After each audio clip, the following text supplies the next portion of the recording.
Why did the quiet clerk never flinch, not even when a gun pressed cold against her temple? The question lingered long after the night was over. But on that Tuesday at 2:47 a.m., Bella Ward wasn't thinking about fear or courage or headlines that would soon carry her name. She was thinking about the sound of the humming lights above her head, the kind that made the world look too sharp, too pale, too awake. Murphy's Corner Store sat on the edge of Riverside, California, a gas station more than a store, a pause between highways for truckers and the restless. Inside, the air smelled of burnt coffee, disinfectant and lottery tickets that promised hope and never delivered. Bella had wiped the counter 3 times in the last hour, her movements quiet, exact, and strangely graceful, like someone who'd learned long ago how to move without wasting energy. It wasn't habit, it was training, but no one in Riverside knew that. To them, she was just the woman with the neat ponytail and the polite smile, the one who kept the coffee fresh and the shelves straight, the one who never raised her voice and never took a break longer than 2 minutes. They didn't know that once she'd been the Navy's youngest operator in an all-male SEAL unit. They didn't know she'd seen cities burn through night vision goggles, or that she still woke up at 3:17 a.m. every night, the time her last mission had gone wrong. To them, she was just Bella the clerk. And that was exactly how she wanted it. The clock ticked softly behind her. 13 minutes until the bread delivery truck. 28 until Officer Patterson arrived for his usual black coffee and bear claw. 6 hours and 43 minutes until she could go home, feed her cat Winston, and maybe, if she was lucky, sleep without Kandahar whispering in her ear. "Evening, Marcus," she said, when the bell over the door chimed. Marcus Thompson was 67, a retired postal worker, the kind of man who'd lived so long alone that his routine had become a religion. He came in every night around this time, 1 pack of Marlboros, 1 scratch ticket, 1 bottle of antacid tablets. "Evening, Bella," he said, his voice gravelly kind. He shuffled past the candy aisle and toward the tobacco case like he'd done 100 times before. 4 minutes later, she rang him up. "Same weather, huh?" he said. "Always is," she replied. And then he was gone, the sound of the bell fading into the hum of fluorescent lights and the low thrum of an empty refrigerator. The quiet returned, familiar, almost peaceful. Bella checked the 6 monitors above the counter. 4 inside, 2 outside, empty lot, no motion. She reached for the cleaning spray, and that's when it happened. The shift. Not in the store, in her. A spark, a tremor in the part of her nervous system that no longer belonged to civilian life. A car. Headlights off. Speed inconsistent with normal traffic. 3 silhouettes. Driver positions himself closest to exit points. Her hand paused midway to the cleaning spray, then continued naturally, changing direction, placing her phone on the counter, its camera angled subtly toward the glass door. A casual gesture, innocent to anyone watching, but the screen was already recording, already uploading to cloud storage. Old habits didn't die, they waited. The sedan rolled into the lot, dark-colored, plates half-covered with mud. It parked in the space between 2 broken streetlights where the cameras caught only shadows. Her pulse didn't rise, her breathing stayed slow, but something inside her, something she hadn't touched in months, began to move again. The part of her brain that used to map kill zones, that used to decide who lived and who didn't in under 3 seconds. 45 seconds passed before the car doors opened, too long for regular customers. Just long enough for people trying to build courage for something stupid. She watched them through the reflection in the cooler glass. 3 men. Early 20s. Hoodies, jeans, cheap sneakers. Nervous, trying too hard to look casual. She cataloged them the way some people counted stars. Target 1, 6 feet, 180 pounds, dominant, tattoo on neck, partial prison ink, primary threat. Target 2, smaller, wiry, nervous energy, unstable grip on waistband. Target 3, broad-shouldered, carrying himself like he'd done this before. He hadn't. Probability matrix. 94% chance of armed robbery. 6% chance they leave. 0% chance this ends quietly. The bell chimed. They entered in formation, 1 to the counter, 2 fanned out left and right. "Help you, gentlemen." Bella's tone was calm, soft, bored, the voice of a woman too tired to care about danger. The tattooed one smirked. "Yeah, you can help us." His right hand moved toward his waistband. She saw the flash of metal, the glint of a pistol grip, before it disappeared under his hoodie again. Nervous one followed, producing a revolver that looked older than both of them combined. The third man drew a knife, blade reversed, like he'd seen in some B-movie. "This is a robbery," the tattooed man said. His voice cracked halfway through the word robbery. Bella raised her hand slowly. "No panic, no trembling. All right," she said softly. "No problem." But inside her head, systems came alive. Primary threat: firearm, finger outside trigger guard, poor discipline. Secondary threat: nervous one. Tremor indicates low control, high likelihood of accidental discharge. Tertiary threat: knife, reverse grip, likely untrained, close range only. She moved her right hand toward the register. Deliberate, slow, predictable. The smell of adrenaline hit the air, metallic, bitter. "Faster," Nervous said, his voice cracking. "I'm trying," she murmured, register sticky. "You think this is a joke?" Tattoo moved closer. The pistol pointed directly at her chest now. She felt the cold air shift between them, the kind of shift that came just before violence. Her training whispered, "He's too close." Her left foot slid backward an inch, anchoring. Her shoulders lowered, muscles soft, ready to coil. Still, her voice stayed calm. "No joke, I'm getting you what you want." He smiled, all gum and malice. "Good girl." Her hand brushed past the register key, moved left, and pressed the silent alarm under the counter. Nothing. A dead system, like everything else in Murphy's corner. "What was that?" Knife Guy's head snapped toward her. "Nothing," Bella said. "Register release, it sticks." She pressed something, Nervous shouted. His revolver jerked upward. She pressed the alarm. "Shut up," Tattoo barked. He lunged forward, grabbing her by the hair, yanking her across the counter. The gun pressed hard into her temple. And time, the kind that normal people live in, stopped existing. Her breathing slowed, her vision sharpened. The world turned into geometry, angles, vectors, pressure points, outcomes. He never saw it coming. Her left hand rose, palm twisting inward, locking over his wrist. A single motion, ancient, mechanical. Thumb pressed into the tendon until his grip faltered. Her right hand snapped upward into his elbow joint. A pop, a shout. The gun fired. The sound ripped through the air, deafening in the small store. The bullet missed, flew into a display of beef jerky. Before the echo died, Bella rotated, pivoting her hips, using his weight against him, a movement rehearsed 1,000 times in rooms that smelled like sweat and fear. The gun came free, safety engaged. Weapon on counter, controlled. She looked at him, calm, commanding. "Don't move," she said. "Don't speak." Her tone wasn't clerk, it wasn't civilian. It was operator. Nervous raised his revolver, shaking. "Let him go or I'll." She vaulted the counter, smooth, silent, efficient. 3 steps, control the wrist, redirect the barrel. The gun fired into the ceiling this time, raining bits of foam and dust.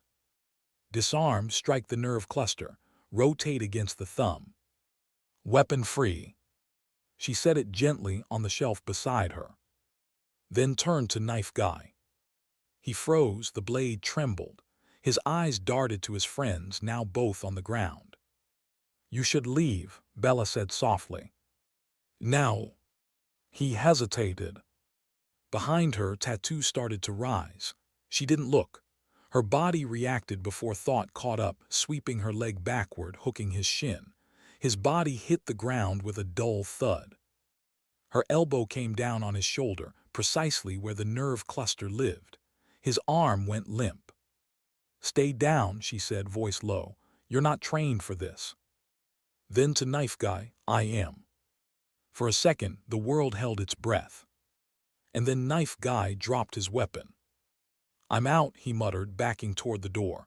This is insane. Smart, she replied. Wait outside for the police. If you run, I have your face on video. He didn't wait. He bolted into the dark. Bella exhaled. The other two just sat there, one cradling his arm, the other staring at her like he'd just seen something not human. You're going to stay exactly where you are, she told them. In 4 minutes, Officer Patterson arrives. In 5, backup. In 12, you'll be in handcuffs wondering how tonight went wrong. You can't do this, Tattoo groaned. You hurt us, you assaulted us. She gave him a look that froze his words midair. You want to file charges against the woman you tried to rob. Silence. She picked up her phone, stopped the recording, dialed 911. 911, what's your emergency? This is Bella Ward at Murphy's Corner Store, Riverside Avenue. Attempted armed robbery. 2 suspects detained, 1 fled on foot. No injuries requiring medical attention. Weapons secured. Her voice didn't waver once. The dispatcher paused. Ma'am, are you safe? I am, Bella said quietly. But you'll want to send more than 1 unit. This report's going to sound strange.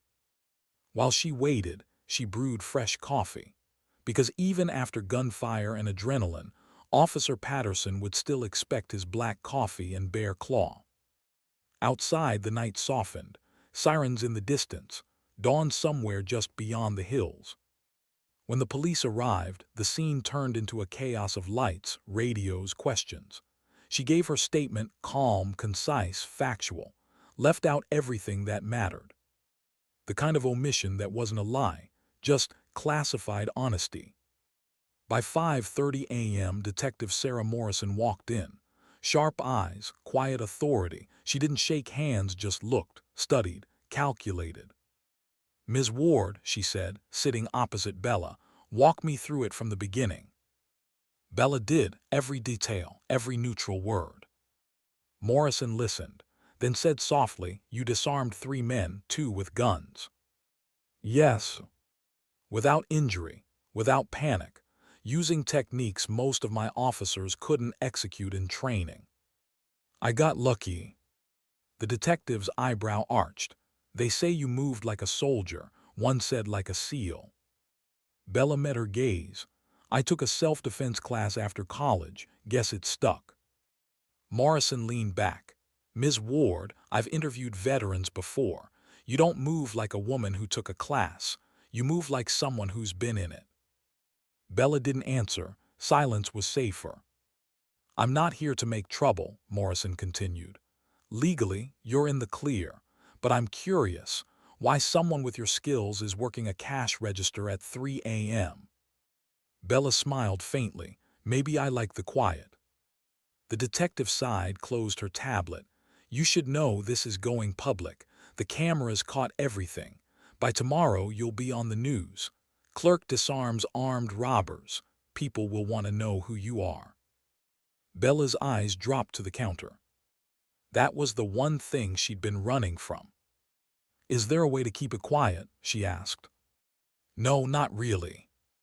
When Morrison left, dawn light bled through the windows.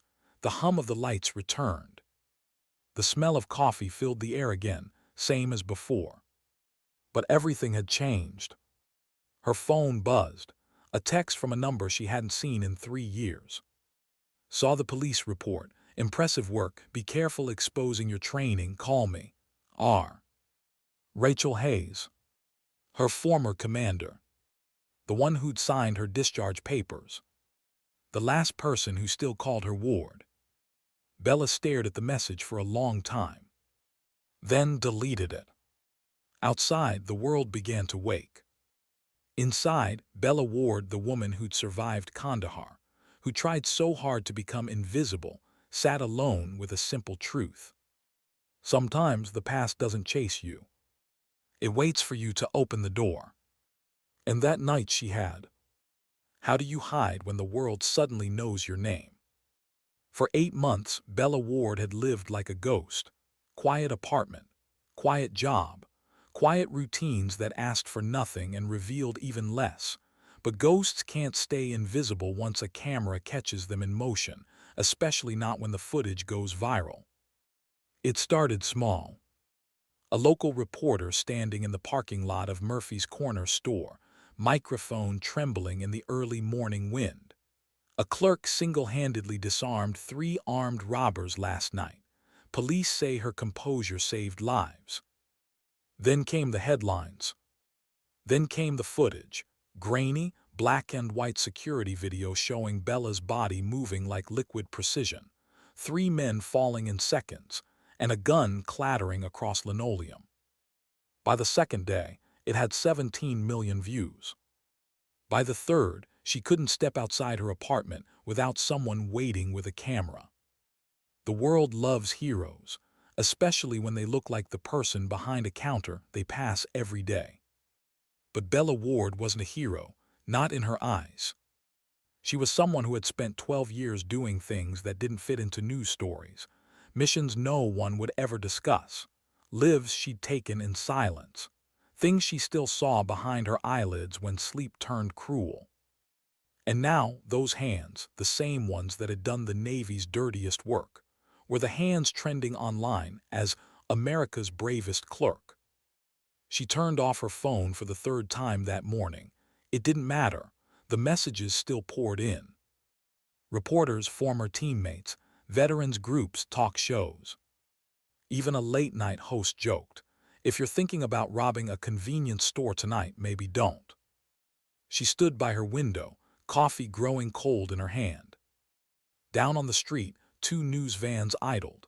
Camera tripods waited like guns aimed at her door. She hadn't told anyone where she lived. And yet somehow they'd found her. She thought of Kandahar again, of being hunted, of staying perfectly still while the world around you searched for movement. The tactics hadn't changed, only the hunters had. She drew the blinds shut. And the silence that followed was the same silence she'd learned to fear most, the kind that pressed in, too thick to breathe. Her cat, Winston, meowed softly. She smiled, the first real smile in days, and poured food into his dish. "Guess we're famous now," she murmured. The words felt wrong in her mouth. 3 days passed like that. Shadows under her eyes deepening. The sound of the TV through the wall reporting her own name. And then on the 4th day, the knock came. 3 quick, 1 pause, 2 quick. A rhythm no civilian would ever use. Her pulse slowed. Her training took over. She moved to the door silently, checked the peephole, and there she was. Commander Rachel Hayes. Civilian clothes, but the same posture, the same controlled stillness that said combat never leaves you. Bella hesitated only a second before unlocking the door. "You're a hard person to reach," Hayes said as she stepped inside.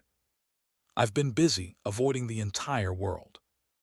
Hayes's eyes scanned the small apartment, bare walls, minimal furniture, the kind of place someone occupies, not lives in. She moved to the window, looked down at the reporters on the street. "You really stepped in at this time, Ward." "I didn't have a choice." "I know you did what you were trained to do." Hayes turned, her voice softening. "From a tactical standpoint, flawless. From an operational security standpoint," she exhaled. "You might as well have fired a flare into the night sky." Bella poured 2 cups of coffee. Her hands were steady, too steady. "Been trying to live quiet," she said. "That was the whole point of leaving." "I know," Hayes said, taking a seat at the table. "You earned that right. But quiet doesn't stay quiet when you've got footage like that bouncing around every intelligence office in D.C. Bella froze halfway to her chair. Intelligence. Yeah, analysts caught the footage early. Somebody ran your movements through training databases. You used 17 techniques in that takedown, 12 of them classified. Guess where they're taught? Bella's jaw tightened. Virginia Beach. Exactly. So what now? Now, people start asking questions. People who remember you were the youngest operator in the SEALs. People who remember your last mission didn't end clean. Bella's eyes flicked down. Official record says medical discharge. Official record says a lot of things. Hayes took a slow sip of coffee. Unofficially, they're wondering why one of the most promising operators they ever trained walked away with no explanation. Bella didn't respond. She didn't need to. They both knew why. Because of the girl. Because of that mission. The one that went sideways in the dust and heat and silence of the desert, when one wrong call took an innocent life. Hayes saw the flicker of memory in her eyes. She didn't push it. Look, she said softly, I'm not here to drag you back. I'm here to warn you. You've been noticed again. And when people like us get noticed, it never ends quietly. Bella sat, her shoulders heavy like the air itself was pressing down. I just want to live like everyone else. Work a job, feed my cat, sleep. Hayes smiled sadly. You think people like us ever really sleep? They sat in silence for a long moment. Outside, a reporter's voice echoed faintly from the street. Navy training, perhaps. Authorities won't confirm, but... Bella's stomach tightened. The sound of her past creeping back in through the glass. What do you want me to do? She asked finally. Be smart. Don't talk to reporters. Don't confirm anything. And if anyone starts asking about your service beyond the basics, you call me. Immediately. That's it. That's it, Hayes said, then paused. And maybe don't underestimate who's watching, not just the government. Sometimes old enemies listen too. That last part hung heavy in the air. Bella's voice went low. You mean him, don't you? Hayes didn't answer. She didn't have to. They both knew the name she meant. The man who'd turned on them in Helmand Province. The one who'd vanished into the desert with stolen intel and left Bella holding the blame. Now, years later, his trail had gone cold, but ghosts have a way of finding heat again when the lights turn on. Hayes stood, slipping a business card onto the table. Personal number, not official. If you need extraction, resources, or information, you call me. No questions. Bella looked at the card like it was a live grenade. You think it'll come to that? I think you just became visible again, and visibility attracts all kinds of attention. Hayes started toward the door, then stopped. You were one of the best I ever had, Ward, but you're allowed to be human now. Don't forget that. Bella wanted to believe her. When the door closed, the silence came back thicker than before. She sat for a long time, staring at the card, listening to the hum of the refrigerator, the muffled voices of the press below. Her phone buzzed again, unknown number. She almost ignored it. Then curiosity or instinct made her look. A message. No name. Just 5 words. Long time, Bella, miss me. Her throat tightened. No signature, no context. But she didn't need either. It was him. She deleted it instantly, but her heart didn't slow down. Her breathing changed, shallow, automatic. Her eyes flicked to the window, scanning rooftops, reflections, sight lines. It had been years since she'd felt like prey. And yet here it was again, the unmistakable sense of being watched. She forced herself to sit back, to breathe. Don't show fear. The cat jumped onto her lap, and she stroked his fur absently. He's not here, she whispered. He can't be. But even as she said it, the old instinct stirred, the one that never lied. Someone, somewhere, was moving closer. That night she slept on the floor with the lights off, pistol within reach, the same one she'd taken from the robbers. And at 3:17 a.m., the time her last mission had fallen apart, she woke up sweating. The dream was always the same: the desert, the fire, the little girl's scream swallowed by dust, and then the silence that followed. She hadn't saved the child. She saved the mission. And it had never felt like victory. The next morning, she looked out the window. The news vans were gone. Only one black SUV remained across the street, windows tinted too dark. Government or not, she couldn't tell. But she could feel it, the shift, the storm, the way life changes just before it explodes. She dressed in jeans and a gray hoodie, pulled her hair back, and left through the service alley. Her feet knew where they were going long before her mind caught up. 2 blocks over, there was a small cafe that opened early, a place no one from her old life would ever go. She ordered black coffee, sat by the window, and tried to look like she belonged. A waitress smiled at her. "You're the woman from the video, aren't you?" Bella forced a polite laugh. "Everyone says that, I'm not." The waitress nodded, unconvinced, and left her alone. But someone else hadn't. A man in a corner booth, reading a newspaper, not really reading it. His reflection in the window didn't match his body's rhythm. Too still, too aware. She stirred her coffee once, then left cash on the table. As she stood, the man lifted his cup, a small gesture like a salute. And under his sleeve, she saw it, a faint scar across the wrist, the same place she'd once disarmed a man years ago. The same man who shouldn't still be alive. She didn't run, she walked, slowly, calmly, out the door, around the corner. Only when she reached the alley did she allow her breathing to change, fast, tight, purposeful. She checked her phone, no signal. The city felt smaller suddenly, like the world itself had closed its fist around her. For months she tried to bury her past. Now it was digging its way back up, alive, armed, and watching. And somewhere in the echo of the streets, a thought formed quietly in her mind, half warning, half memory. Sometimes the mission doesn't end when you leave it. Sometimes it comes looking for you. She turned up her hood, melted into the crowd, and walked faster. Would you like me to continue straight into part 3, approximately 1,500 plus words, where Bella realizes she's being hunted and her past mission resurfaces piece by piece?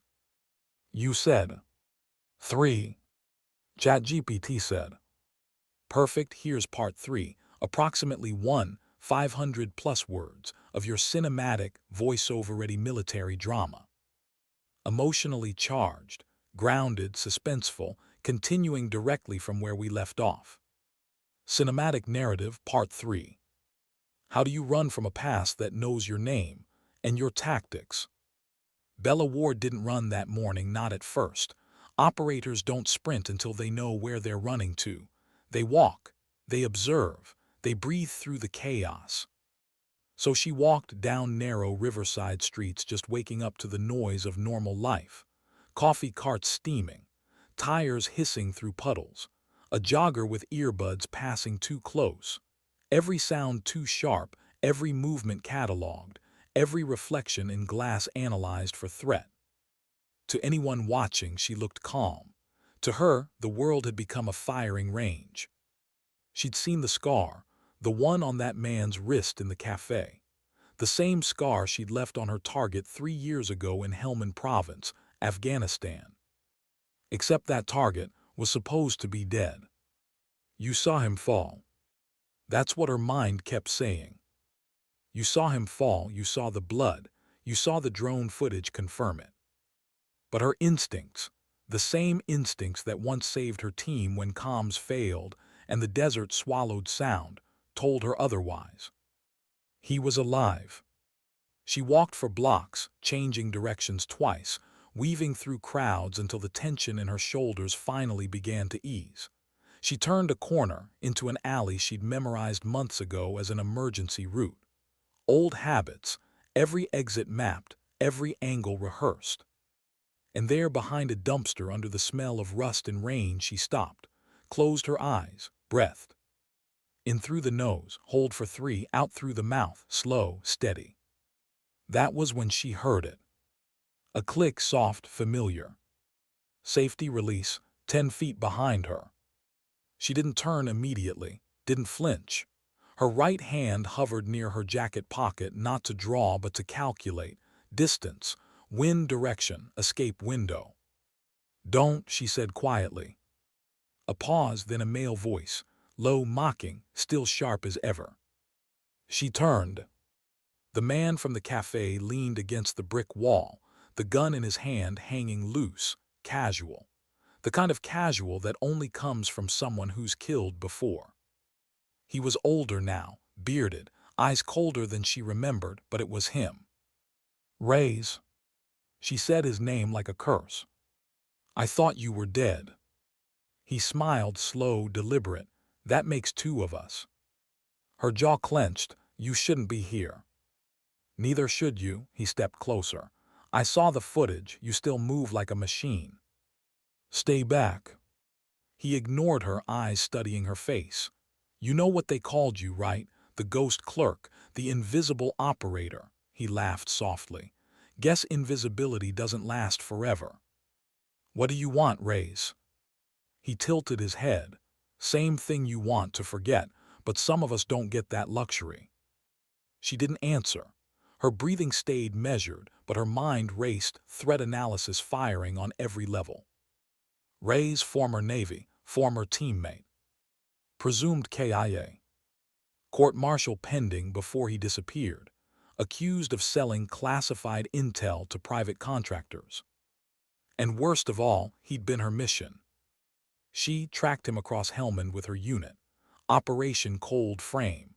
The mission that ended with civilians caught in crossfire, one of them a child. The same child whose screams still lived in Bella's nightmares. He stepped closer, just enough for her to smell the faint trace of sand and gun oil still clinging to him. "They told me you pulled the trigger," he said. "I did. But not at me." Her silence said the rest. He laughed again, but there was no joy in it. Still loyal, even after they threw you out like a bad secret.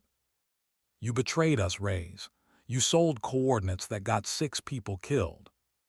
"I exposed corruption. There's a difference. Don't justify blood." He raised an eyebrow. "Funny coming from you." The words hit like shrapnel. She didn't let it show. "You're going to leave this city," she said finally. "You're going to disappear again, because if you don't, I'll make you." He smirked, and there it is, the SEAL tone, the commander voice. He stepped forward, too close. "Tell me, Bella, when's the last time you slept without hearing her scream?" Her hand twitched before she could stop it. He noticed, he always noticed. "Still broken," he whispered. "Still trying to bury it under normal jobs and cheap coffee." Her left hand moved before her conscious mind did, striking his gun hand, twisting the wrist, forcing the barrel down. The weapon clattered to the pavement. He didn't fight back, just looked at her, almost proud. "That's the Ward I remember." She kicked the gun out of reach. "Leave." He raised both hands, mocking surrender. "You'll see me again." "Not if I see you first." He smiled, that same dangerous, knowing smile. "You think you're off their radar. You're not. They're already watching both of us, and when they come, they won't care which one of us is guilty." He turned and walked away, fading into the daylight like a ghost she couldn't kill twice. Bella stood still long after he was gone. The city noise returned, trucks, sirens, the world moving on as if nothing had happened. But her world had shifted again. The quiet life she'd built cracked. She picked up the discarded gun, ejected the mag. 7 rounds, no fingerprints, military-issue serials filed off. Rays wasn't bluffing. He'd come armed, ready, and unafraid. And if he was here alive, he had a reason. She pocketed the mag, left the weapon, and walked out of the alley. Her mind no longer on survival but preparation. That evening, she drove to a warehouse on the edge of town, a storage unit she'd kept under a false name since her discharge. Inside, a few sealed crates, a duffel bag, and the remnants of a life she'd tried to forget. She knelt by one of the crates and opened it. Inside, a navy duffel, neatly folded fatigues, a sidearm wrapped in oiled cloth, and an envelope. Her father's handwriting on the front. She hadn't opened it since the day of his funeral. She unfolded it now, hands trembling slightly. Bella, there will come a day when the uniform feels heavier than the man or woman wearing it, when orders and morals stop lining up, when you look at the mirror and see more mission than person. That's the day you decide who you really are, not a soldier, not a killer, but something in between. That choice will define you more than any medal ever could. If you're reading this, maybe you already made that choice. I hope you chose peace. Dad. She folded the letter carefully and slid it back inside.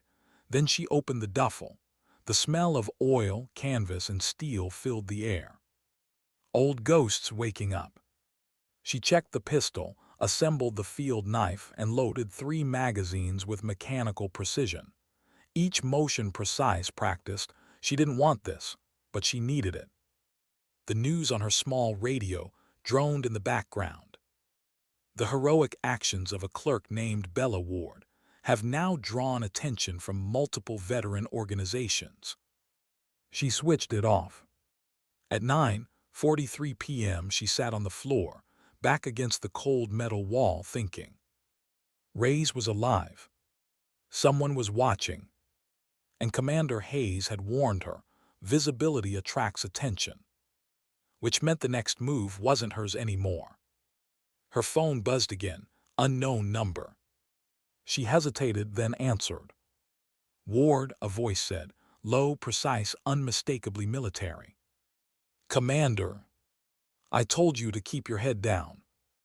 I tried. Hayes exhaled. You had contact, didn't you? Bella didn't deny it. Who? Reyes. Silence on the line. Then that's not possible.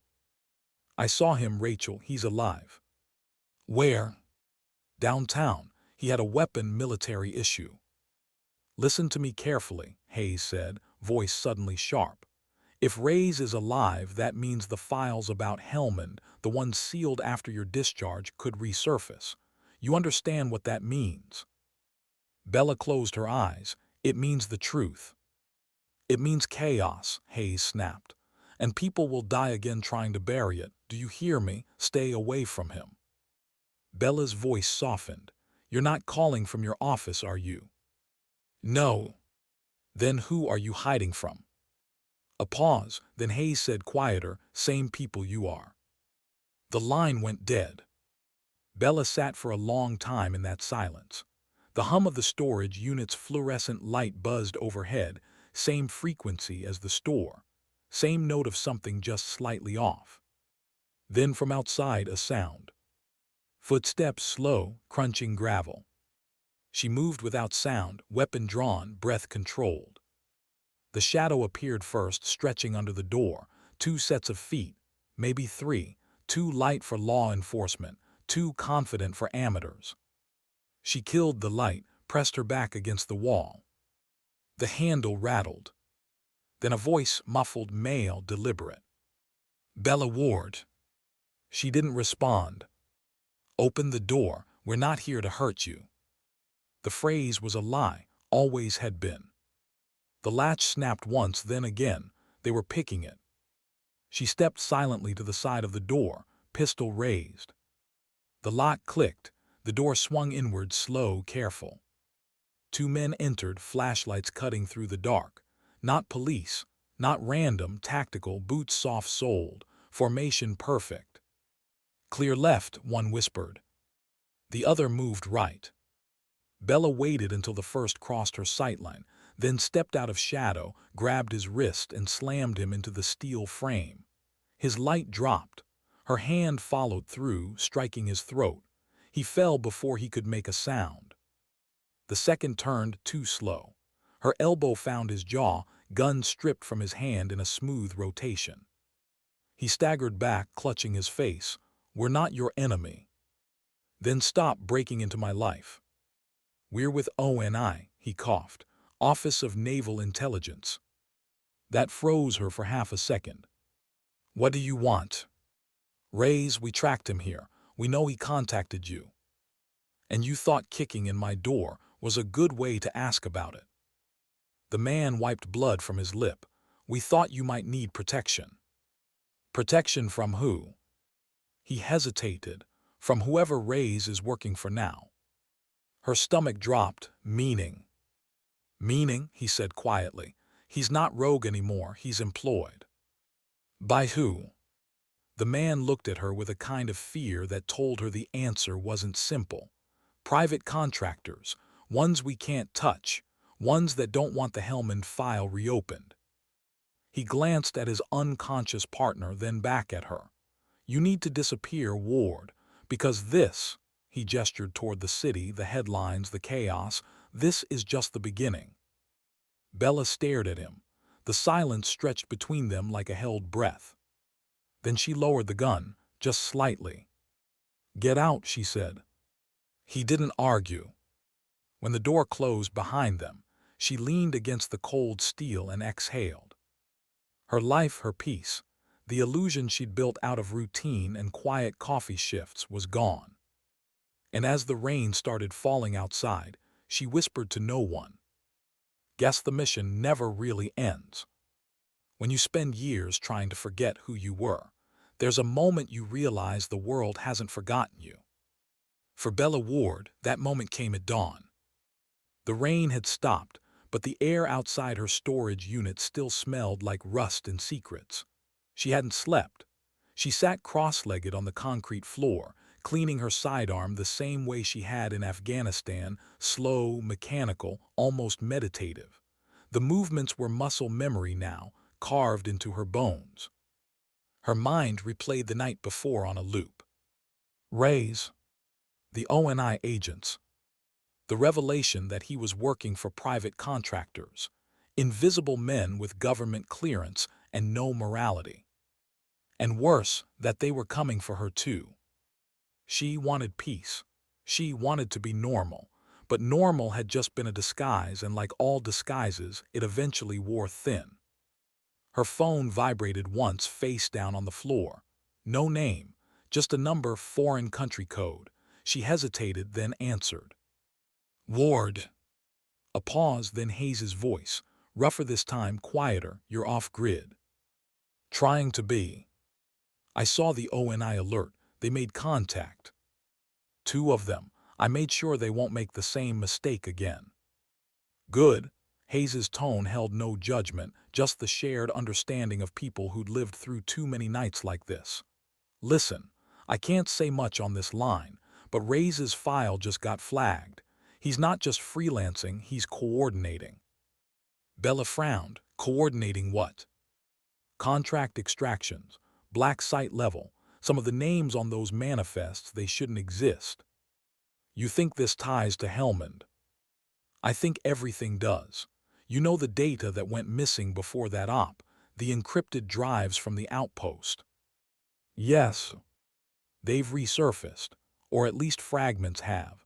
Someone's selling pieces of the truth to the highest bidder." Bella went silent.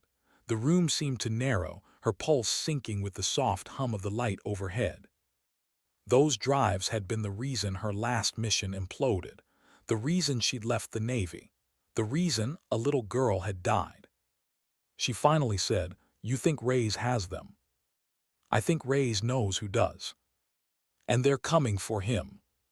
Hayes hesitated. "No, they're coming for you." "Why me?"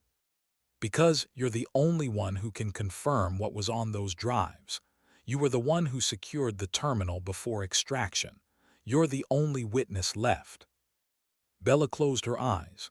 The past, the one she'd buried under fluorescent lights and coffee stains, was clawing its way back. "What do you want me to do?" "Pack light," Hayes said, "and trust no one. I'll find you." The line went dead. Bella stared at the phone for a long time. Hayes's words echoed like old orders, sharp, simple, impossible to disobey. She rose, grabbed her duffel, and stepped out into the gray morning. The street was empty, save for a stray dog crossing toward the tracks. Every instinct screamed that she was being watched. She walked 3 blocks, turned twice, then entered an underground parking garage. The echo of her boots bounced off the concrete. Her car, a beat-up silver sedan, waited where she'd left it. But when she slid the key into the door, something stopped her. The smallest detail. The mirror angle. She always left it tilted up. It was down. She didn't breathe. One step back, another. She scanned the floor, no wires, no lights, but under the chassis a faint glimmer. She crouched, a magnetic tracker, professional grade. Someone had tagged her. Her pulse slowed instead of quickening. Fear and focus were the same thing for her now. She removed it carefully, wrapped it in foil, and dropped it into a passing delivery truck's open tailgate as it exited the garage. Let them chase a ghost. Within minutes, she was on the highway heading north. The city fell away behind her, lights shrinking, memories dissolving into asphalt and dawn. It had been 3 years since she'd driven beyond Riverside. 3 years since she'd allowed herself to move toward anything that resembled the unknown. She didn't know exactly where she was going, only that it needed to be somewhere the world had forgotten. Somewhere like Pine Hollow, a logging town tucked against the Sierra foothills, population 1,200, where the cell towers barely reached and everyone minded their own business. It took her 6 hours to get there. By the time she parked in front of a rundown motel, the sun hung low, orange bleeding into pine shadows. The clerk barely looked up when she checked in. Cash only. Fine. No pets. Then you didn't see the carrier, she said, sliding the money forward with a calm that made him blink. He shrugged. Cabin 5. The room smelled like old smoke and cheap detergent. Perfect. She set Winston's carrier on the bed, opened the latch. We're off the grid, buddy. The cat stepped out cautiously, blinking at the unfamiliar space. Bella closed the blinds, then took out the letter from her father again. She didn't read it, she just held it. For years she'd lived by 2 codes, the one the Navy taught her and the one her father did. The first was about survival, the second was about meaning. Now both were tangled in the same war. As night fell, she started to write, something she hadn't done in years. To Commander Hayes. If you're reading this, something gone wrong. Reyes is alive. He's hunting, but not for me alone. He's part of something larger, a cleanup job maybe, or a cover-up finally unraveling. I'm heading east where the signal's weak. You'll find the rest where we used to train in Monterey. Locker 12. Combination unchanged. She folded the note, sealed it, and slid it into her bag, just in case. At 10:17 p.m. the motel's power flickered, once, twice, then stabilized. She froze. That wasn't a blackout, that was a test, someone checking the grid. She moved to the window. Outside, only one car parked by the tree line, headlights off. She picked up her sidearm. Seconds later, a knock at the door. 3 quick, 1 pause, 2 quick. The same rhythm. Rachel, she called softly. A pause, then a voice, it's me. She opened the door. Hayes stepped in, trench coat damp from rain, eyes sharp. You move fast. You said pack light. Hayes glanced around the small room, approving. Good. We've got maybe 20 minutes before they realize you ditched the tracker. They. Private security contractors. Not government, but funded by someone who was. They're calling it an internal containment. Bella's jaw tightened. Containment of what? Of truth. Hayes sat on the edge of the bed, pulled a flash drive from her pocket. This was intercepted 2 nights ago. A data burst from a server in Dubai. It references your name, Reyes, and something called Project Meridian. Bella frowned. Never heard of it. Neither had I, but the timestamps line up with the Helmand operation. She took the drive, turned it over in her hand. You shouldn't have this. Neither should they. Hayes leaned closer, her voice dropping. Ward, whatever was on those drives, it wasn't just intel. It was proof. Proof of unauthorized missions, off-book assassinations, and the collateral damage they erased to keep it quiet. The girl, Bella whispered. Hayes nodded slowly. It wasn't your fault. It was a setup. The op was meant to fail so they could burn Reyes as a scapegoat. But when you took command, you altered the plan and they lost control. Bella's breath caught. So that's why they discharged me. To silence you, Hayes said. They thought you'd disappear quietly, but now. Now my face is on every news channel. Hayes nodded, and someone realized their cover story just walked back into the light. The air in the room thickened. What do they want from me? Bella asked. Your silence or your death, whichever comes first. Bella sat back, staring at the peeling wallpaper. So what's the plan? Hayes smiled faintly. The same as it's always been, survive, but this time we do it smart. She opened her bag, revealing a tablet, a folded map, and 2 sets of burner phones. We're heading to Monterey. There's someone there who can decrypt this. Bella looked at her. Someone you trust. Hayes hesitated. Someone I used to. That was enough. They left before midnight, slipping through the fog-soaked trees and back to the highway. For the first time in months, Bella felt something she hadn't allowed herself to feel: purpose. Not anger, not vengeance, something quieter, sharper, the feeling of stepping back into the world she tried to abandon, but this time on her own terms. As they drove, Hayes watched her out of the corner of her eye. You ever think about going back? Bella shook her head. To what? The Navy, the missions, the lies. No, Hayes said softly, to believing you were doing the right thing. Bella didn't answer. Her reflection in the passenger window stared back at her, the same face, but older, harder. Belief's a luxury, she said finally. I traded it for survival. Hayes nodded. Then let's make survival mean something again.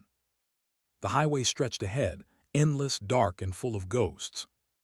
And in the back seat, Winston slept quietly, unaware that the 2 women in front of him were about to uncover something powerful enough to burn nations.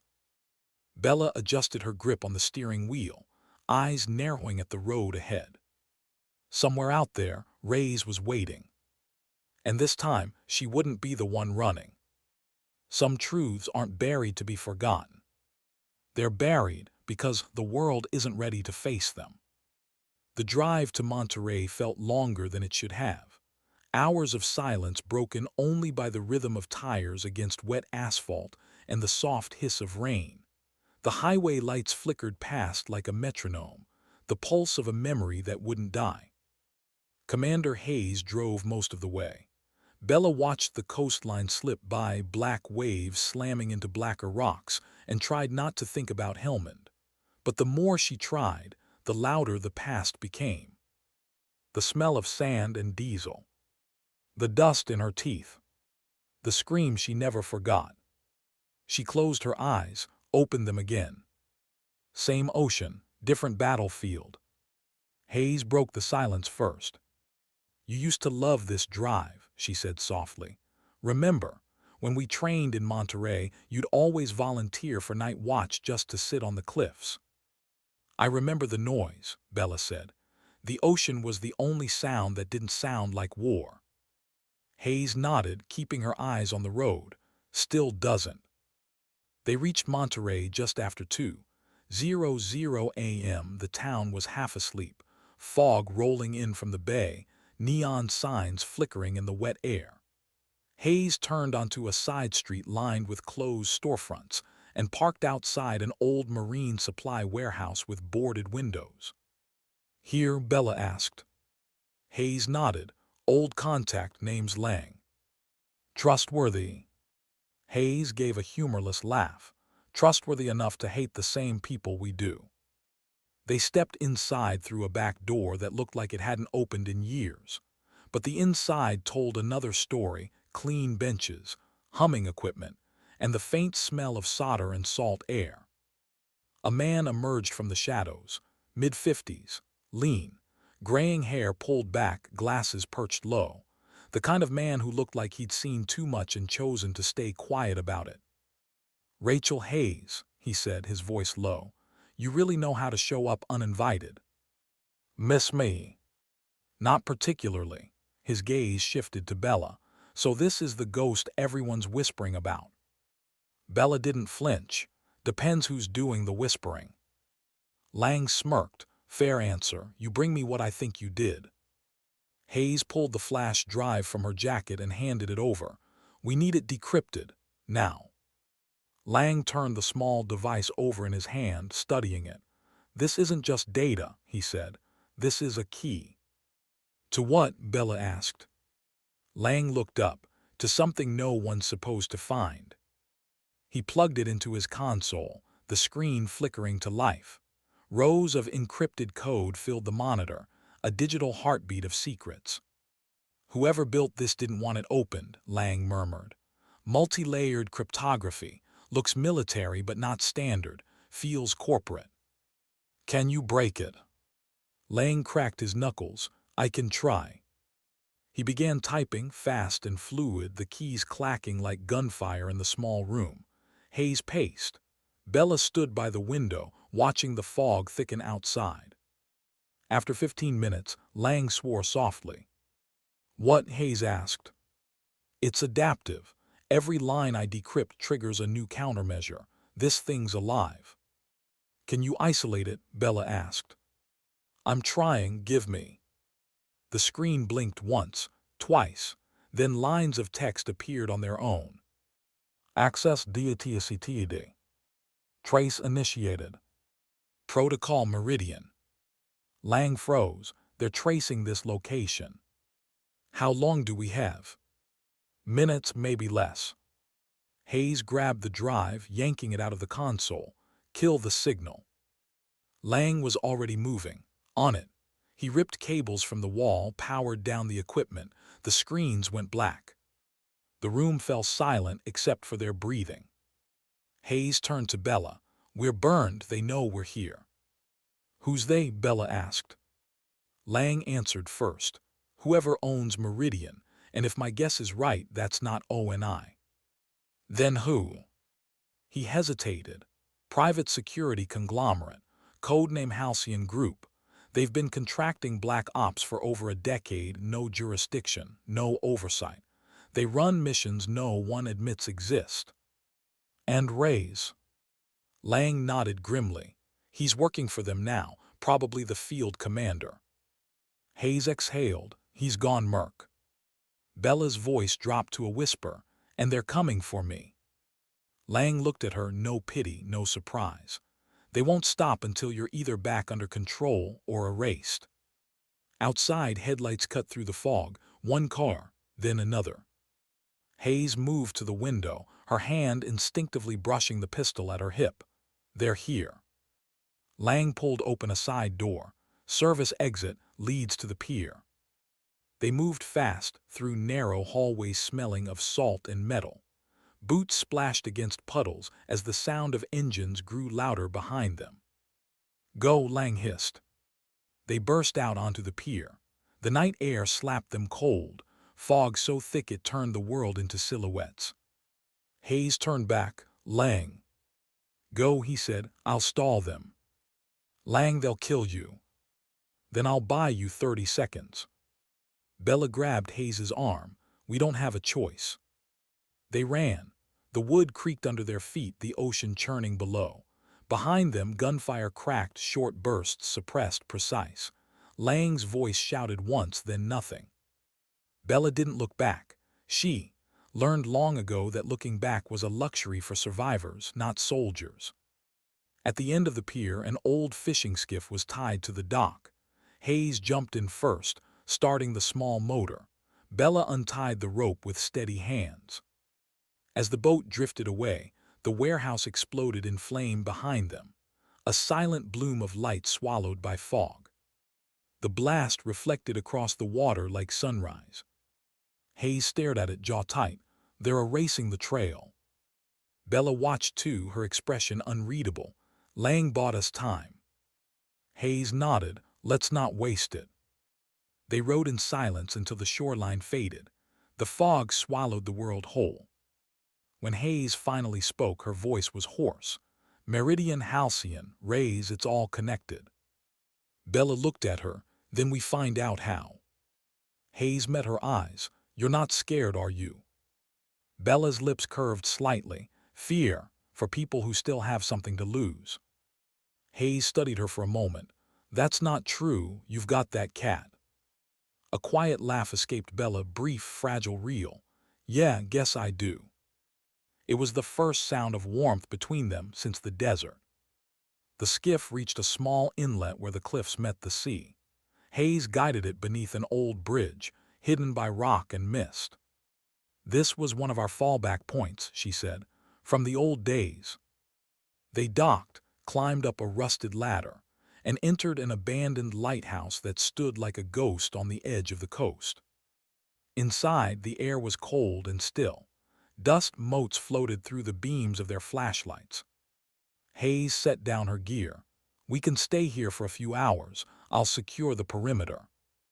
Bella nodded. I'll check comms. She powered on one of the burner phones, switching through frequencies until she found an open signal, encrypted military band, faint but active. Static, then a voice, male, calm. Ward, I told you you'd see me again. Her blood went cold. Rays. You shouldn't have opened that drive. You shouldn't have left it where we could. We didn't leave it, we baited it, and you took it just like they knew you would. Her breath hitched. What are you saying? They're not hunting you to silence you, Bella. They're hunting you to recruit you. She froze. You think they'd waste time killing you when they could own you again? The girl who survived every mission, the ghost who disappeared. You're an asset they lost, and Halcyon doesn't lose assets twice. She didn't respond. Her mind replayed the night of the robbery, the moment the news cameras made her visible again. He'd been right there, watching, waiting. Come in, Bella, Rays said, his tone low, coaxing. You know what they'll do if you don't. They'll make you the story, the villain, the rogue SEAL who snapped. They'll bury your truth under propaganda until even you don't remember what's real. Why tell me this? Because when they come, I want you ready.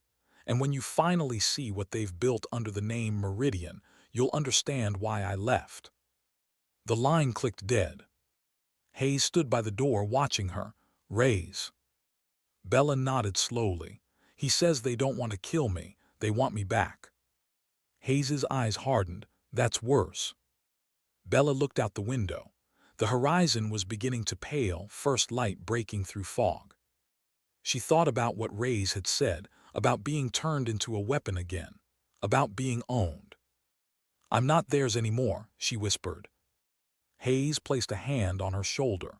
Then we make sure they never get the chance to think otherwise. Outside, the wind shifted. The fog thinned just enough for Bella to see the reflection of something glinting in the distance, binoculars, catching dawn. They were already found. She didn't speak, just chambered around, checked her watch, and said softly, more to herself than to Hayes. Time to stop running. How do you fight an enemy that wears your own uniform?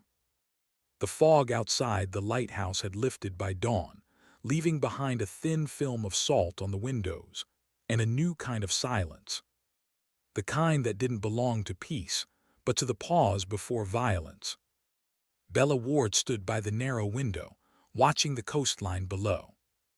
Somewhere out there, she knew, were eyes trained on her through scopes and optics. And somewhere farther, in boardrooms she'd never see, were the people who had ordered those eyes to find her. She'd been hunted before, but this time the battlefield was personal. Behind her, Commander Hayes worked at a rusted table, laying out gear from an old duffel. 2 sidearms, a rifle with a suppressor, a pair of field comms, and a map printed on worn paper. Lang's death bought us about 6 hours, Hayes said quietly. After that, Halcyon's satellite pattern will lock onto this coast. Bella didn't move from the window. You ever think about how many wars we fought just to end up fighting our own? Hayes gave a tired smile. All the time. They stood in silence for a while, listening to the wind cut across the cliffs. The lighthouse creaked with the weight of time, an old monument to warnings that came too late.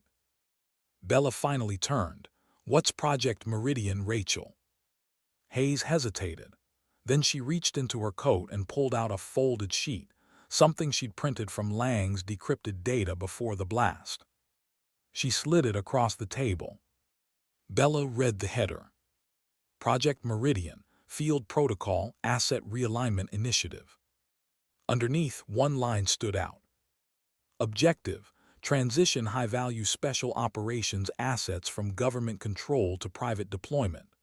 Authorization: Joint Command plus Halcyon Group. Bella's stomach tightened. Asset realignment. Hayes nodded grimly. Means exactly what it sounds like.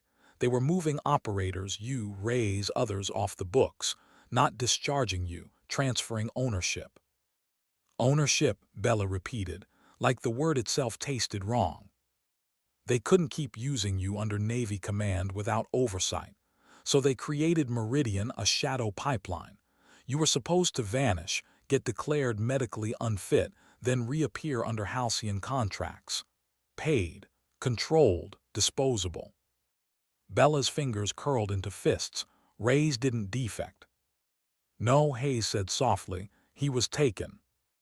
Bella exhaled slowly, every breath scraping against the edges of disbelief. And the mission in Helmand. Meridian's first field test. They needed proof their assets could operate without traceability, so they designed a no-win scenario, one that would destroy public credibility and eliminate any oversight if it failed. The girl, Bella whispered, she wasn't collateral, she was leverage. Hayes met her eyes. They made sure you carried that guilt. It was the perfect leash. For the first time in years, Bella felt something she hadn't let herself feel: anger. Not the flash burn kind, but the deep, controlled fury that moves mountains.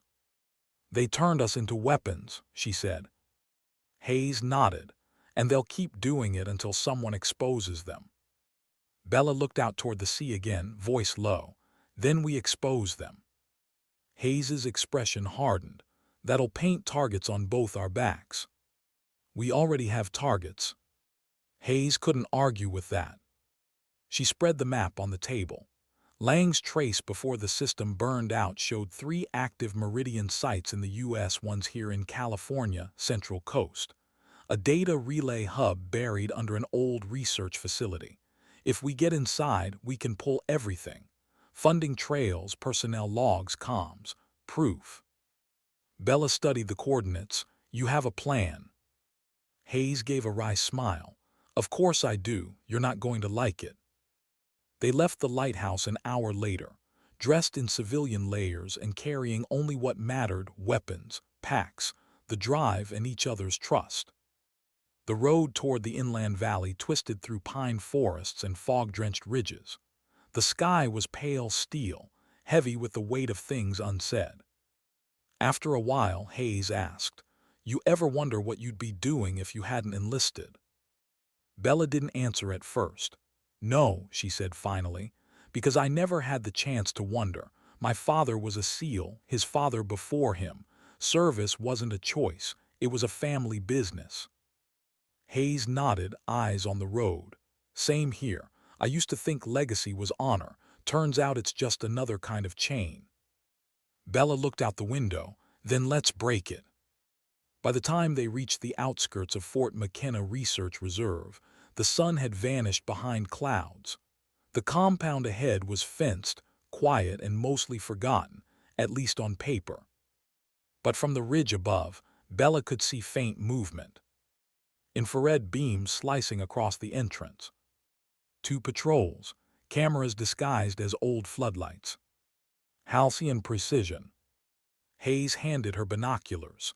"We'll go in through the drainage line. Maintenance tunnels run under the east wall." "Still functional?" "They were 5 years ago." Bella raised an eyebrow, comforting. "They waited until dark, then they moved." The forest swallowed their footsteps, the air thick with pine and wet earth. At the base of the fence, Hayes cut through the old wiring, pulling it aside just enough for them to slide through. The drainage hatch groaned softly as Bella forced it open. Cold air rose from below, metallic, stale, electric. They descended into the tunnel. Water dripped somewhere in the dark. Their flashlights cut thin cones through the black. For the first 100 yards it was empty, just the echo of boots and breathing. Then the hum started. "Power machines." "Someone's home," Hayes murmured. They followed the sound until the tunnel opened into a maintenance corridor, dim red lights pulsing along the ceiling. Through a narrow window ahead, they could see rows of servers behind glass, blinking like artificial stars. "This is it," Hayes whispered. Bella approached the security terminal, hands steady. She slid the stolen flash drive into the port. The screen came alive, code scrolling, access bypassing. A soft beep, then. "Meridian node access, granted." Data filled the monitors, names, dates, missions. She scrolled until she found it. Helmand Province, Operation Cold Frame. She opened the file and froze. It wasn't a mission report, it was a contract. Operation Cost Recovery Initiative. Test of Asset 712, Ward B, and Asset 713, Raise C. Objective: evaluate operational loyalty under simulated civilian engagement stressor. Outcome: successful stress induction. Psychological fragment maintained. Recommend reactivation of both assets following cognitive conditioning. Hayes leaned over her shoulder, her voice breaking. "They staged it, all of it." Bella stared at the screen, her reflection fractured across the glass. Her voice was a whisper. "They killed her just to see if I'd break." Hayes placed a hand on her shoulder. "Bella." But before she could finish, alarms shattered the quiet. "Intrusion, DATSCTD." Red lights flared across the corridor, doors locked, metal groaned. "Move," Bella shouted. They sprinted down the hall, boots hammering steel. Behind them, armed guards poured into the tunnel, black uniforms, silencers, precision. Bullets hit walls in sharp, muffled bursts. Sparks rained. Hayes fired back, controlled bursts, covering Bella as she dove through a side hatch. The air smelled of cordite and ozone. Up the service ladder, Hayes barked. They climbed fast, emerging into a narrow vent chamber. The floor vibrated under distant footsteps. "We can't outgun them," Hayes said, breath ragged. "We need to blow the servers." Bella nodded. "Then we end Meridian tonight."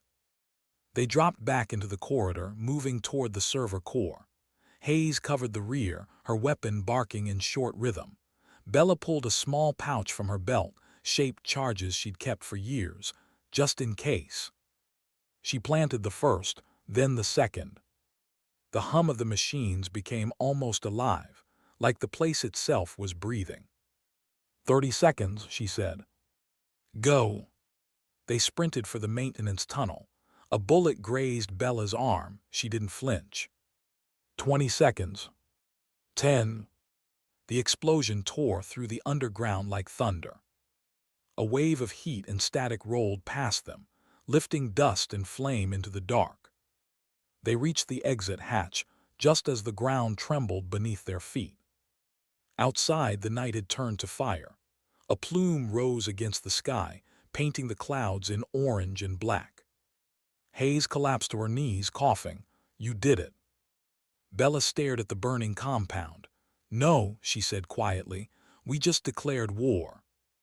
She looked down at her blood-streaked arm, the faint burn of the wound hardly registering. In the flicker of the flames, her face looked almost calm. "Resolved." Hayes watched her, a strange mix of pride and fear in her eyes. "You know they'll come for us harder now." "I'm counting on it." "Why?" "Because the only way to end a ghost story," Bella said softly, "is to show the world the ghosts are real." An hour later, they reached a ridge overlooking the valley. Below them, sirens wailed local responders who had no idea what they were walking into. Hayes leaned against a rock, reloading. "You ever think about what comes after this?" Bella shook her head. "After doesn't exist, not until it's finished." Hayes looked at her for a long time. "Then I hope you live long enough to find it." Bella didn't answer. She was staring at her phone, a new message blinking on the cracked screen. From unknown. "You can't burn what doesn't die." The signature, R. Ray's. Hayes saw her face pale. "What is it?" "He's alive, and he knew we'd hit the site." Hayes frowned. "Then he's closer than we thought." Bella pocketed the phone, eyes on the horizon where smoke met dawn. Her voice was steady now, the calm of a woman who had stopped pretending to be anyone but what she was. "Then let him come," she said. "This time I'm not the one hiding." Some wars never end. They just wait for the soldiers to come home. The fire at Fort McKenna still burned behind them as Bella Ward and Commander Hayes moved through the dark hills, their faces lit in brief flashes of orange from the ruin below. The wind carried smoke and ash across the ridgeline, but underneath it all was something colder. The realization that destroying one facility hadn't killed Project Meridian. It had only woken it up.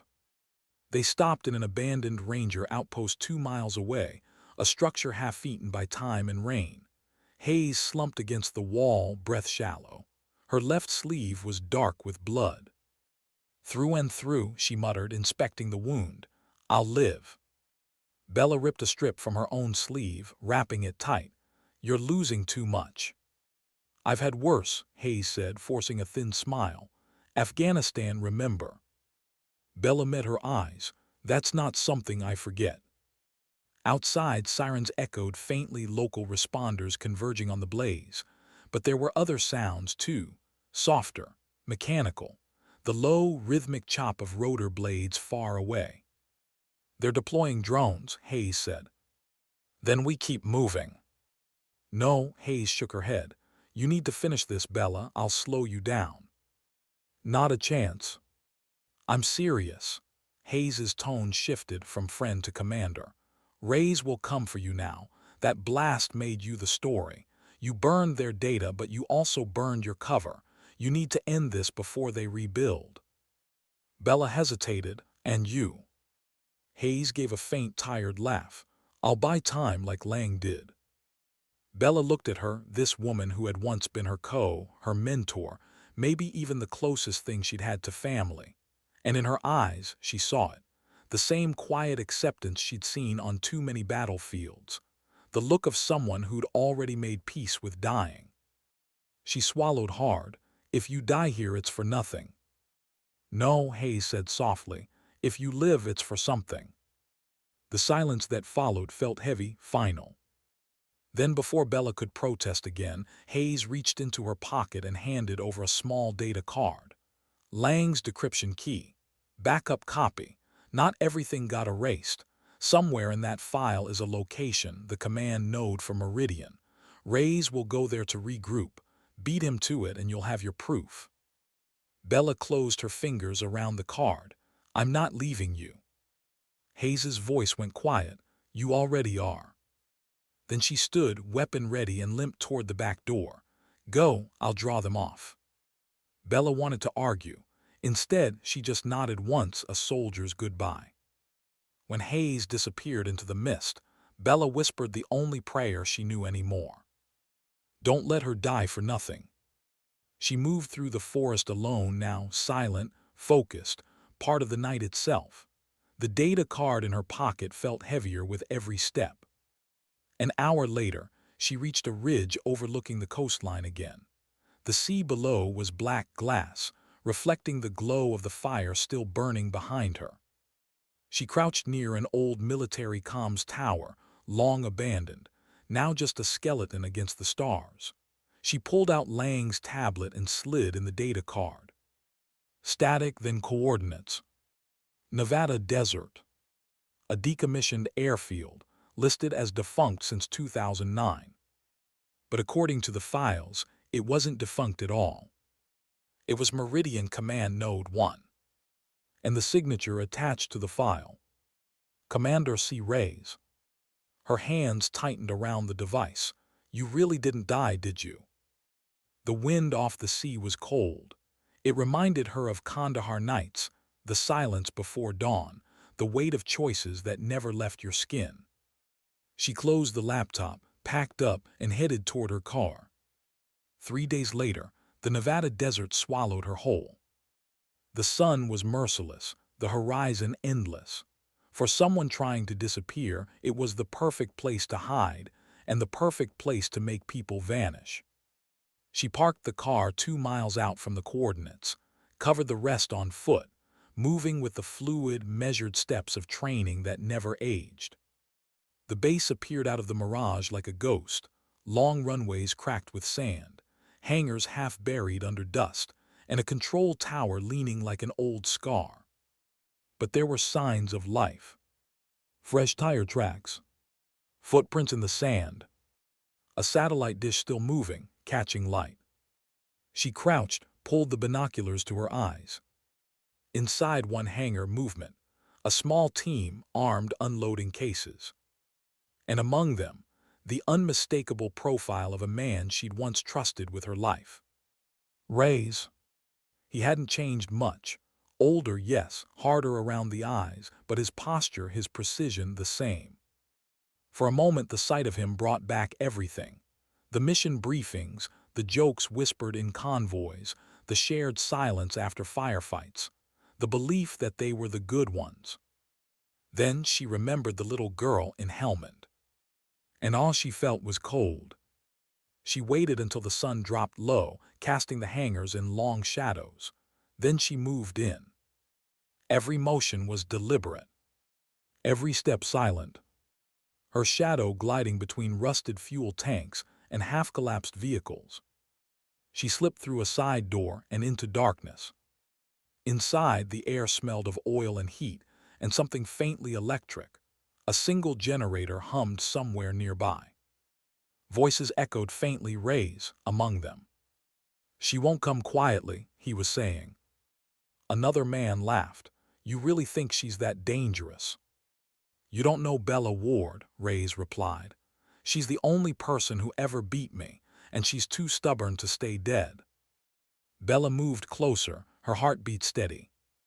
She reached a corner and saw them, 3 men gathered around a table covered in screens. One feed showed the ruins of Fort McKenna. Another showed stills of her face from the security footage, the convenience store, the viral videos. She's unpredictable, Reyes continued. If she goes public, it kills the entire Meridian structure. Then why not just kill her? The other man said. Reyes's answer was quiet, because that's what they expect me to do. Bella stepped out of the shadows, gun raised. Then maybe you should start meeting expectations. The room froze. Reyes didn't turn immediately. When he did, it was slow, deliberate calm. Hello, Bella.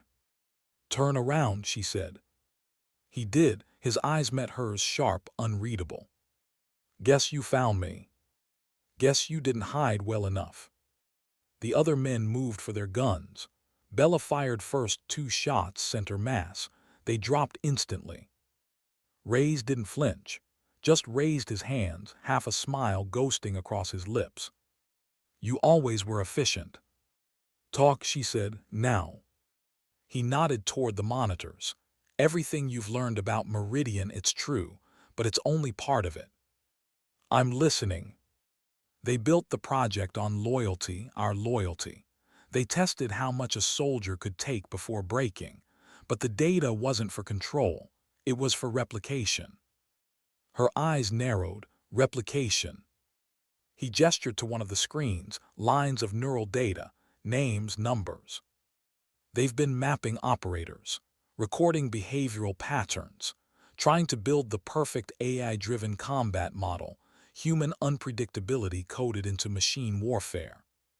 She stared at him, disbelief flashing into understanding.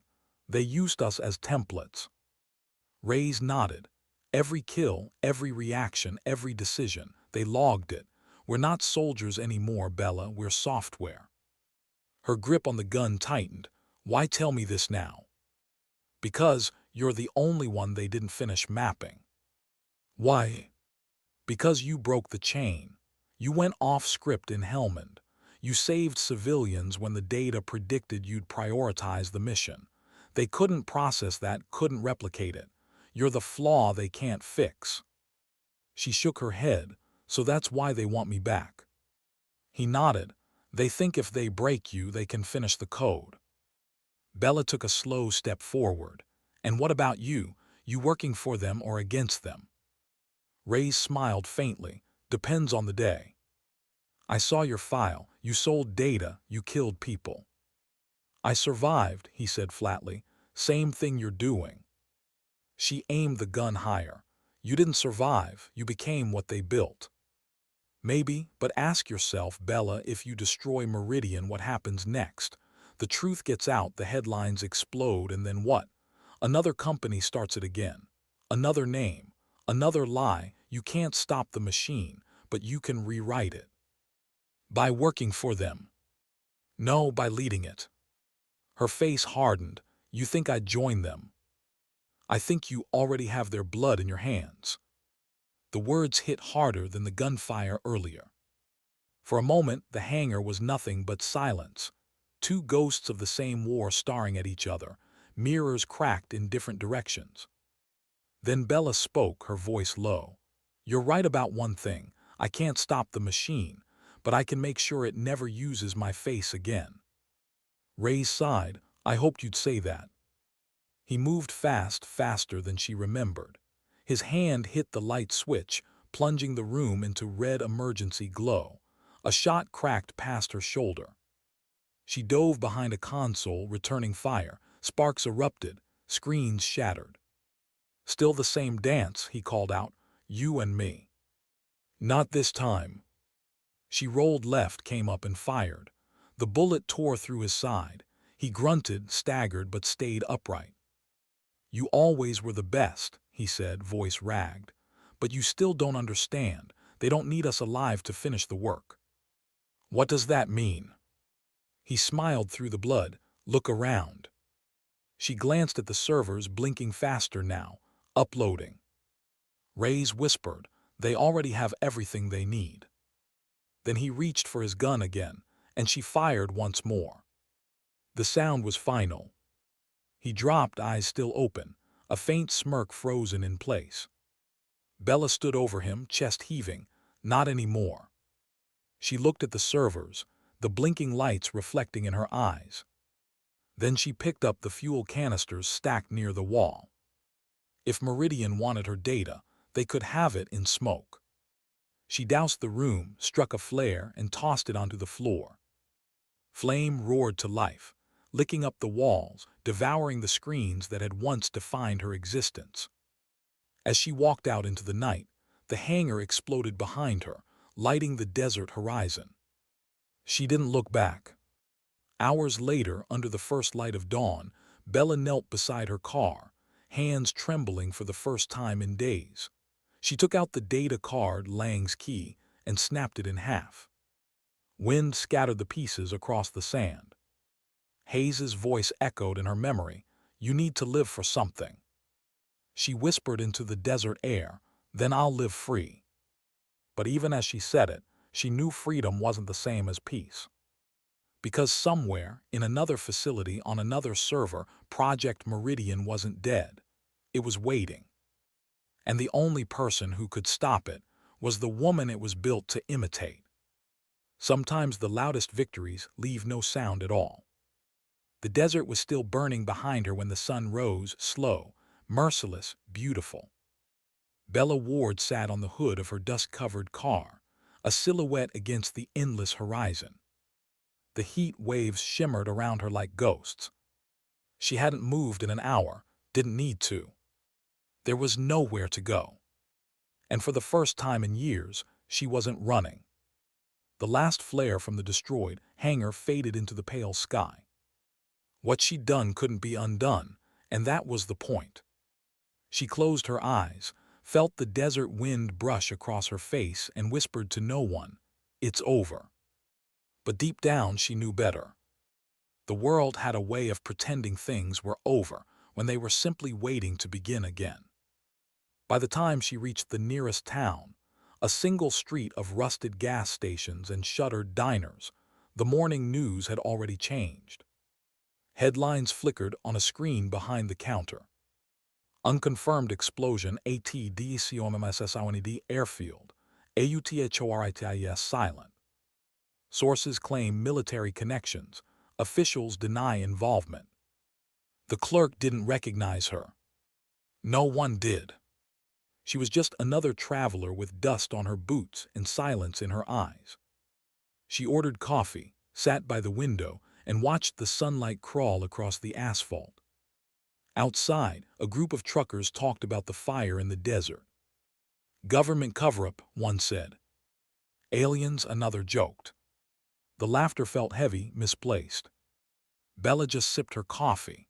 The world would invent its own story, it always did. By evening she'd reached the mountains. A storm rolled in from the west, thick with rain. She followed the winding road until it ended at a cabin she hadn't seen in years. Her father's. The door creaked open under her hand. The air inside was cold, but it still smelled faintly of oil and cedar. Photos lined the wall, men in uniform, women in fatigues, the faces of a family built from duty and distance. She paused in front of one photo, her father in his dress whites, eyes sharp, proud. He served 30 years. Believed in honor. Believed in orders. She wondered what he'd say now, if he'd call her a traitor or finally, quietly understand. On the old kitchen table lay a wooden box she'd left behind years ago. She opened it. Inside, her Navy SEAL insignia, still gleaming under a thin film of dust. The trident wings, anchor, pistol, trident point, the symbol of everything she once lived for. She turned it over in her palm. So small, so heavy. There had been a time when that pin meant purpose. Now it was just proof she'd been used by the wrong gods. She set it back down. Then she found the letter, the one her father had written before he died. She carried it for years without ever reading it. Tonight she finally did. "Bella, I know you joined because of me.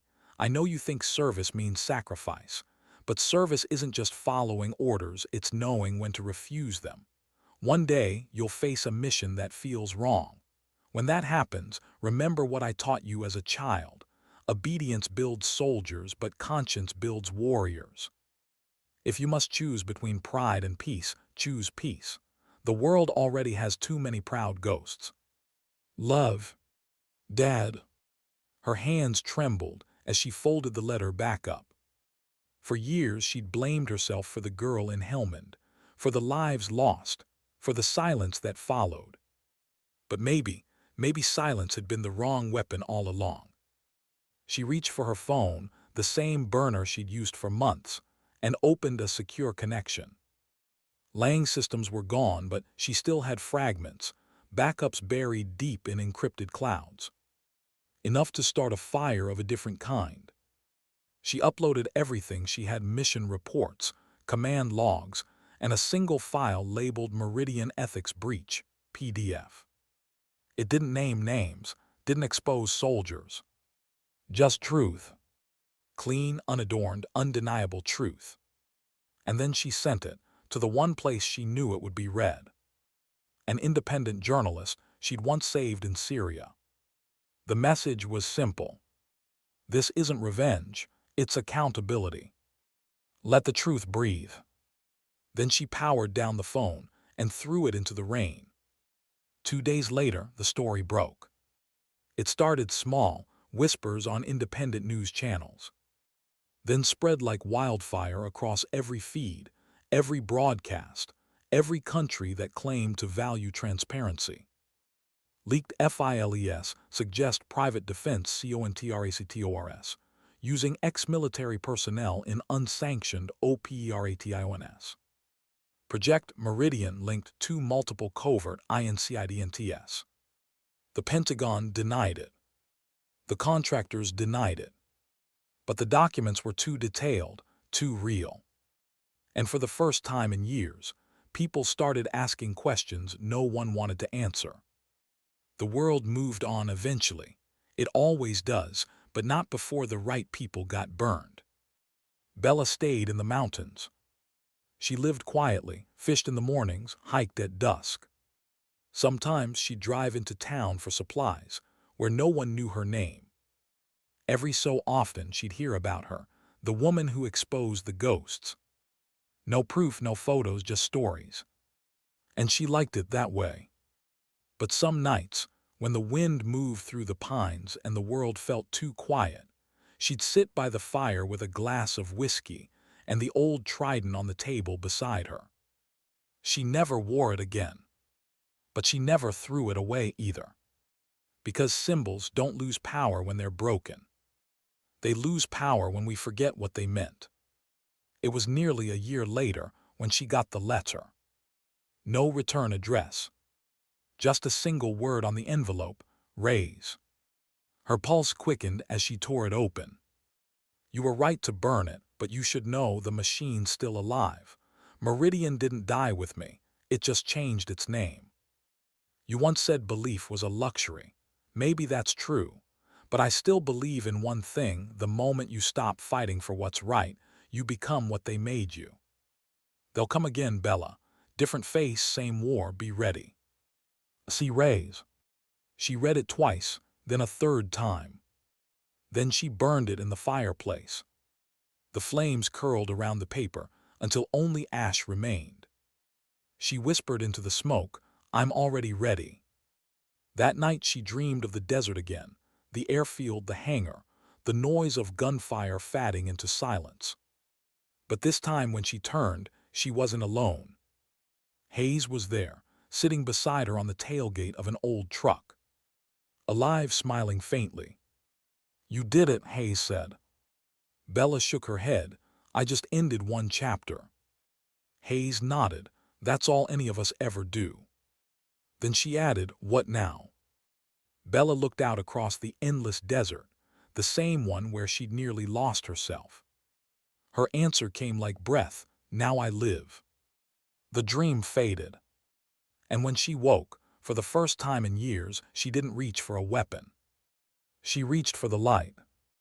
Weeks later, a young girl knocked on her cabin door. Local kid, maybe 10 years old, holding a stray cat wrapped in a blanket. Ma'am, she said shyly, I found him near the road, he's hurt. Bella knelt, looked at the small, trembling creature. A gray tabby, not unlike Winston. She smiled gently. You did good bringing him here. The girl asked, can you fix him? Bella nodded, we'll try. As the girl ran off, Bella carried the cat inside. Set him by the fire. Fed him water from her hand. He purred weakly, pressing against her palm. And for a moment, the house didn't feel so empty anymore. Days passed, then months. The world forgot the headlines. The names changed. The wars shifted. But Bella Ward stayed, unseen, unspoken, and utterly free. Sometimes, hikers passing through would swear they'd seen her, a quiet woman living alone near the ridge, always watching the sky. Some said she was ex-military. Some said she was a myth. But those who looked closer said there was something in her eyes, something steady, haunted, and unbreakable. They never knew her name. And she never offered it. Because she didn't need to. The world had already learned her lesson. And it would remember it long after she was gone. Narrator voiceover closing. They said she was dangerous. They said she was broken. But what they never understood was that silence isn't surrender. It's strength, the kind that doesn't need to shout. Some fights end in fire. Some end in truth. Hers ended in both. Because sometimes dignity doesn't speak. It simply acts.